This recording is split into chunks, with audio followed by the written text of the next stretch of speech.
Not so very long ago, we celebrated the games that prevented you from going out of bounds, not with a boring invisible wall, but with something far more creative and/or tentacly. We thought that was the end of it. We thought we were done. But what should happen but you lot, piping up with suggestions of even more games that deploy crafty ways of preventing you exploring beyond the map. Here then are your picks of genius ways games stopped you escaping them.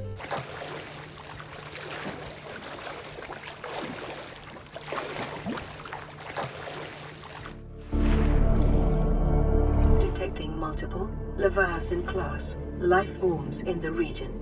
Are you certain whatever you're doing is worth it?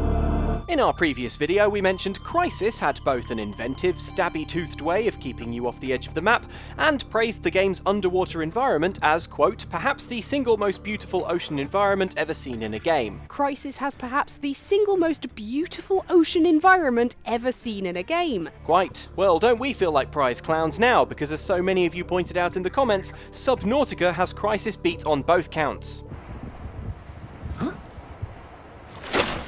The Aurora suffered orbital. Commenter Dilly-Doo was just one voice raised in chorus when they said, "Aw dude, what about the Ghost Leviathan from Subnautica?" In this lush underwater survival sim, you play a space castaway left stranded on a marine world. To get by, your job is to scavenge the seafloor for vital materials to use in crafting, all the while fending off the same dangers that real-life scuba divers face, like running out of oxygen or being killed by exploding fish.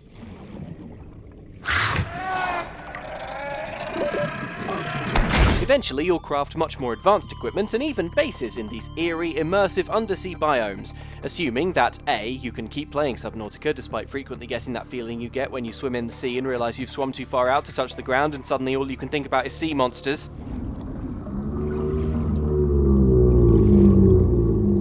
And B, that you don't get got by the horrors patrolling the perimeter of the playable area. Warning, entering ecological dead zone.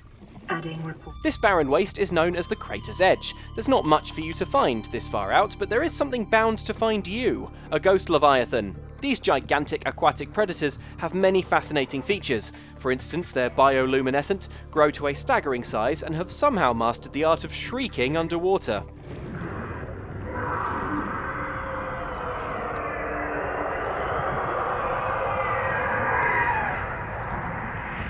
A skill you will also acquire if you come across one, because these things are Nightmare City, folks! Beyond the crater's edge, these terrifying ghost leviathans will quickly surround and devour you for having the temerity to stray beyond the game world.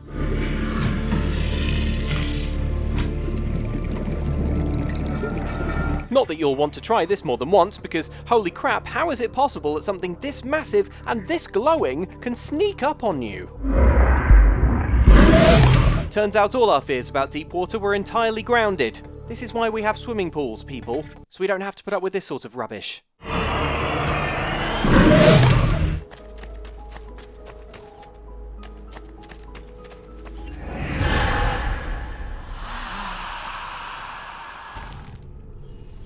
In the Assassin's Creed series, you dash around different periods of history, except not really, because you're actually plugged into a computer in the present day.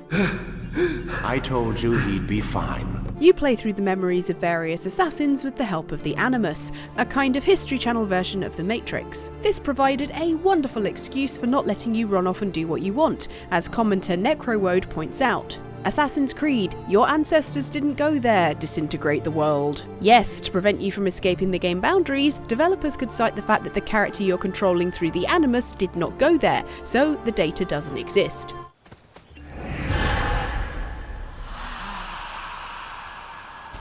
This was especially the case when the world opened up more from Assassin's Creed 2 onward, where as soon as Ezio wandered too far, he would go into ragdoll mode like a child having a tantrum in the middle of a supermarket. Regardless of whether you were making a break for it across a field or over a wall, if the Animus didn't have the data for the area you were headed to, the world was just going to dissolve around you as you plummeted into nothingness.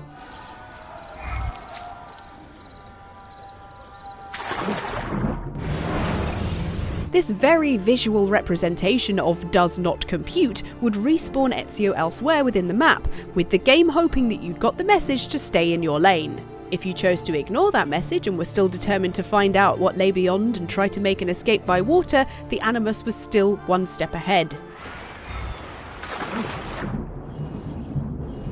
Later games in the series had more straightforward, impassable data walls, and slightly more elegant relocation solutions, such as the Fry twins being teleported back into London should they try to escape along the Thames.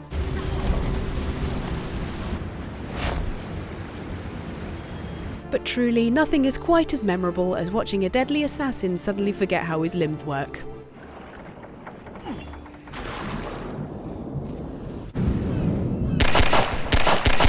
Shoot the gulls, they keep down the leech population. Gordon Freeman, hero of the Half-Life series, is a brave fellow, unafraid of the many interdimensional dangers he faces on a daily basis, such as bullet-spitting hunter choppers,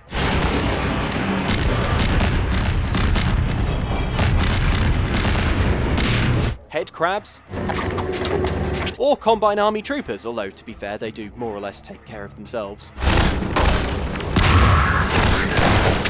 And yet there is one interdimensional threat against which Gordon is utterly powerless, because it exists to keep you within the bounds of the game, as commenter Laser AK-47V2 notes. I'm surprised the leeches from Half-Life 2 didn't make it on here. Those leeches can be found throughout Half-Life 2, but are perhaps easiest to encounter in the Lost Coast, a bonus level released to demonstrate developer Valve's use of high dynamic range rendering capabilities, as if that's why anyone plays Half-Life, and not because of the way things like this regularly happen. In the Lost Coast, you are tasked with disabling a Combine gun emplacement, which sounds kinda hard, especially compared to finding out what happens if you just swim for the horizon to try and escape the level. And here's what happens. Yes, you are devoured by a swarm of tiny carnivorous leeches, and bloody quickly I might add.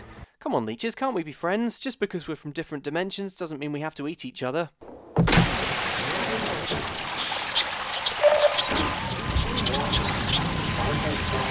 The leeches are programmed to fatally punish the curiosity of players who want to explore beyond the boundaries of the game. They always get you in the end, even if you try and be clever and fashion yourself some kind of anti-leech raft.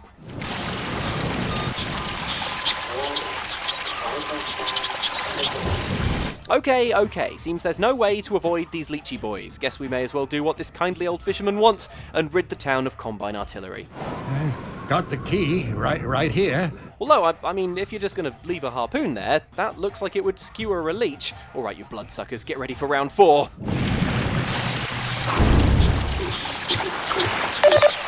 Think I sent a pretty powerful message that time. On the plus side, at least you're not the only thing on the leech's menu, as the fisherman may divulge if he sees you interacting with a crab pot. Leeches ate most of the crabs. No way, I eat crab too. Seems we have more in common than we thought, leeches. See? Hands across the dimensions.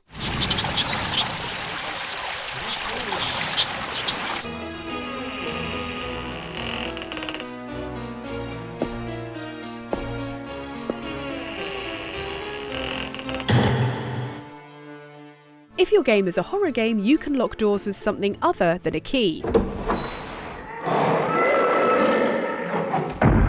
However, Resident Evil is far from the only game to do this, as pointed out in the comments by Mr. Fatago. Resident Evil's front door is like the one in Alone in the Dark, but instead of zombie dogs, it's a huge dimensional rectum sucking you into the void, or something. Wow, didn't think I'd hear the phrase huge dimensional rectum today, but here we are. Anywho, back in 1992, Alone in the Dark was already pulling this door trick. Alone in the Dark was the first ever 3D survival horror game, and in it you set out to investigate the death of one Jeremy Hartwood, only to find a house so malevolently haunted that even the show Ghost Hunters wouldn't want to film an episode there. As you begin the game searching the attic for clues, stuff immediately starts to go down, or more accurately comes up through a trapdoor looking to murder you. Suddenly you find yourself scrabbling for weapons to save yourself and high-kicking zombies into thunderous clouds of dust.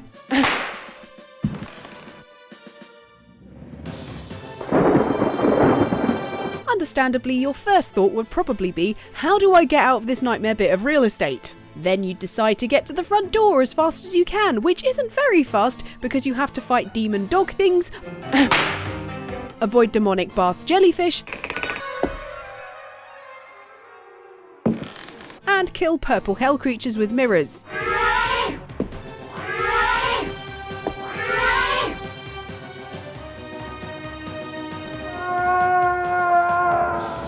But when you finally reach the front door, your only reward is more horrors, as the aforementioned Mega Sphincter comes to ruin your day.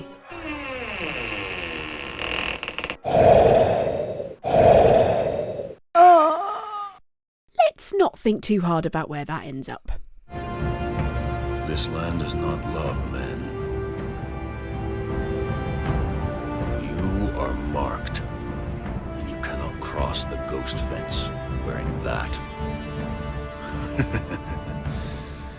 It might have been kinder to leave you on the cross. Conan Exiles is a brutal survival sim that begins with you getting crucified and only gets tougher from there. Once freed from the cross, it's up to you to make your way in the decidedly unfriendly exiled lands, which to begin with means scraping together whatever tools and food you can muster from the rocks, sticks and bits of foliage that surround you. Oh, and eating an awful lot of bugs. Refreshing. When not chowing down on insects, your first hours will be spent doing fun activities such as spotting structures made by more experienced players and hoping to God they're not at home, or using your homemade axe to fatally bludgeon the nearby wildlife and, if you're feeling perky, perhaps a fellow human or two.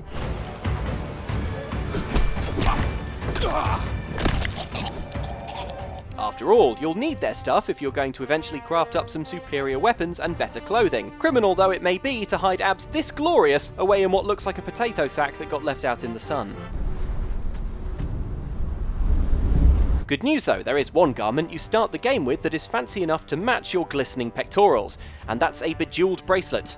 Bad news, this magical ornament is actually a lethal in-universe explanation for why you can't break free of the map, as commenter I'm Only Here to Leave Comments recalls. I'm surprised nobody's mentioned Conan Exiles yet. The ghost wall on the map's border is actually part of the game's setting. That ghost wall is a translucent green barrier that surrounds the exiled lands, and you'll find it should you decide that there must be a better world out there than the one where you eat fistfuls of bugs to survive, and strike out for the very limits of the map.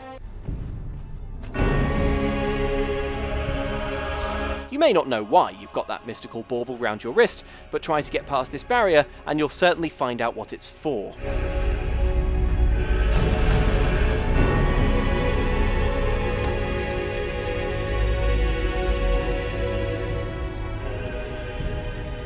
Seems like developer Funcom delved further into the Arnold Schwarzenegger back catalogue from Conan to the Running Man, and bordered the exiled lands not with a mountain range or invisible wall, but with an item that kills you if you try to leave.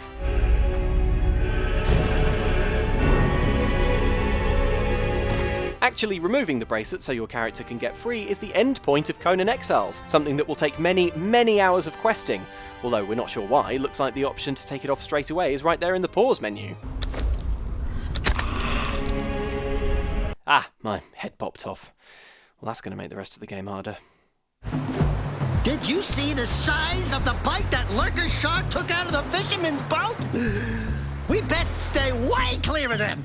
I don't think we can tackle a creature that dag nasty. Any marine biologist will tell you that sharks are horrible and can absolutely do one, and they will use those exact words. Few creatures inspire such a sense of helplessness and dread, and it was presumably these emotions that developer Naughty Dog hoped to bring to its colourful platform game when it programmed the lurker shark in Jak and Daxter.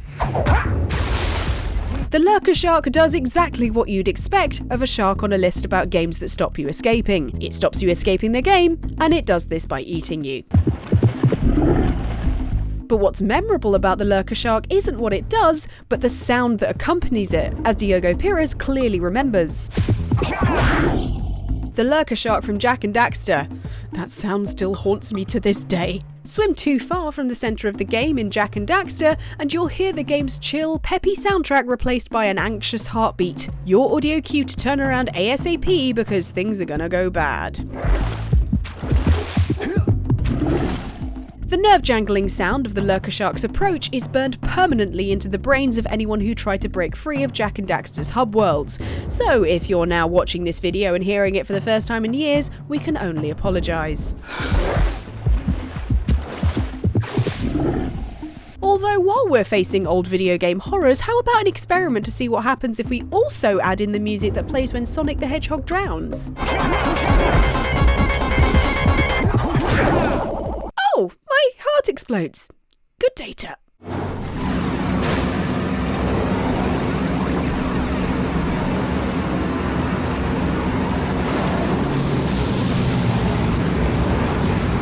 In The Saboteur, you play Sean Devlin, a mechanic and race car driver who finds himself swept up in the French resistance during World War II. Help me, Irishman! We cannot allow them to sound the alarm! This open-world game takes place in a black and white version of Paris that you gradually transform into glorious Technicolor as the story unfolds. Like The Wizard of Oz, only instead of opening the door into Munchkinland, you're blowing up Nazi infrastructure.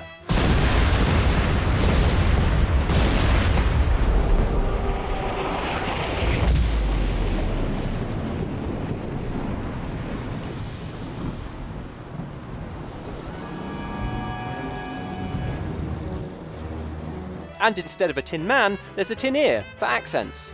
Aye, that'll do. Start by climbing that building. Once you're on the roof, keep your head down and wait until the truck explodes. Yeesh. As the saboteur of the title, your job is to hoon it round Paris, working to liberate the city from the occupying Nazis. Or at least to do enough good to make up for all the innocent Parisians you'll end up piling into on your way. Sorry, these old cars handle a bit funny, turns out. Along the way, you might understandably wonder what would happen if you put pedal to the metal and tried to drive clear out of Paris, and the answer is something pretty unusual, as commenter Nosferatu755 notes. The Saboteur go too far outside the bounds, walk straight into a full-fledged World War II battle. Should you make it past the Nazi patrols that keep Paris locked down, you'll eventually hit the city limits. Keep heading outwards and you'll find the edge of a battlefield, complete with barricades and barbed wire. Still, seems pretty quiet. Yikes! Yes, turns out there's a motion sensor on this limit of the map that summons an entire squadron of Luftwaffe who'll strafe you silly. Focus! Focus! The quiet Paris countryside is turned in approximately 1 second into a firestorm of bullets and explosions. If you're bold, you can keep Sean alive and try to press further into the war zone, but predictably, not for long. Sorry, Jules. Savage, but a pretty interesting way to punish players straying out of bounds. The only downside is that this full-blown land war doesn't quite border the whole playable area. Try and escape past a bit of the map near a river, and you'll find nothing more exciting than a classic invisible wall. Boo! Which is annoying, yes, but that's no reason to take it out on the locals. That lot? I won't even break a sweat. We're gonna have to blow up a lot more fuel depots to make up for this. So those were some more genius ways that games stopped you from escaping them. Your suggestions. Can you think of any more suggestions? Pop them down in the comments below and give this video a thumbs up if you liked it. Maybe click that like button, that'd be great. And why not subscribe? We do loads more lists like this, and we also do fun live streams where we have a laugh and talk about video games. Not just here, but also over on Outside Xbox. Why not join us? Thanks for watching, and we'll see you next time. Bye!